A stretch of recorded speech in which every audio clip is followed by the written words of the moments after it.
Hello friends, कसे आहात आपण सर्व? नक्कीच मजेत असणार. सखींनो, तळलेले पदार्थ बघितल्यावर प्रत्येकाच्या तोंडाला पाणी येते, हो की नाही?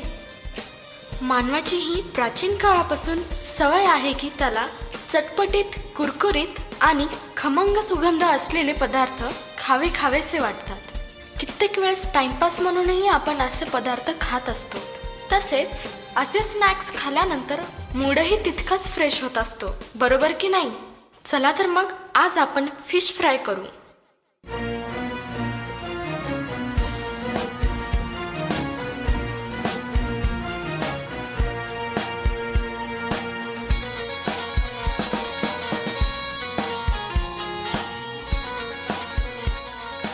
फिश फ्राय करण्यासाठी मी आज अर्धा किलो फिश घेतलेली आहे. या फिशच्या तुकड्यांना ज्वारीचे पीठ आणि मीठ मिक्स करून 2 लिंबांचा रस आणि हळद टाकून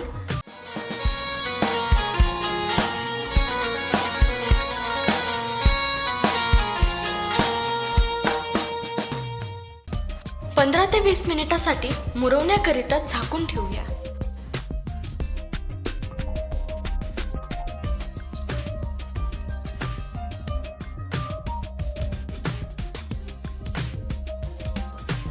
आणि आता फिश फ्रायसाठी लागणारा काळा मसाला म्हणजेच खसखस, खोबरं, लवंग, शहाजिरे, मिरे, दालचिनी हे मी पहिलेच वाटून ठेवलेले आहे.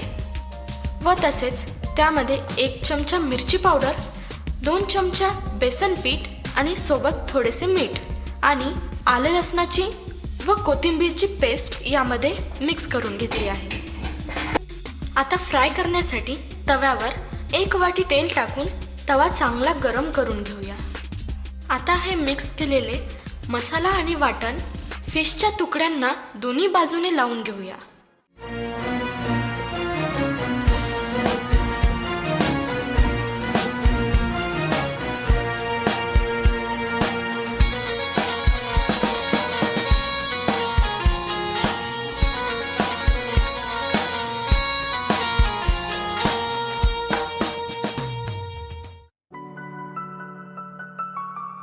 आता हे फिशचे तुकडे आपण तव्यावर टाकू आणि दोन्ही बाजूने छान 5 मिनिटे त्याला फ्राय करून घेऊ. फिशच्या तुकड्यांना दोन्ही बाजूने लावलेले मसाल्याचे कोटिंग हे तळल्यानंतर अधिक कुरकुरीत आणि स्वादिष्ट लागते.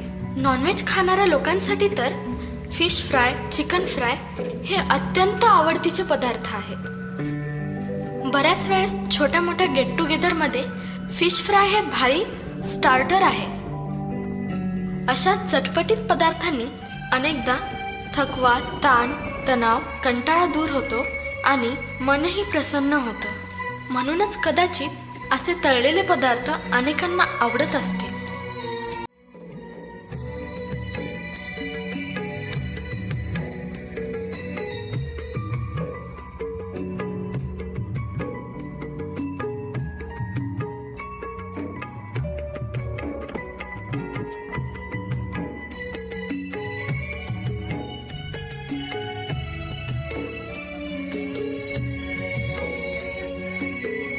तर अशा प्रकारे चटपटीत, कुरकुरीत, स्वादिष्ट फिश फ्राय तयार झालेले आहे. तर सखींनो, आपणही नक्कीच करून पहा आणि फिश फ्रायचा आनंद घ्या. अजूनही आपण आमचे चॅनल सबस्क्राईब केले नसेल तर अशा नवीन रेसिपीज करिता आमचे चॅनल लाईक करा, सबस्क्राईब करा, कॉमेंट्स करा आणि शेअर करा. पुन्हा भेटू अशाच एका नवीन रेसिपीसोबत. धन्यवाद.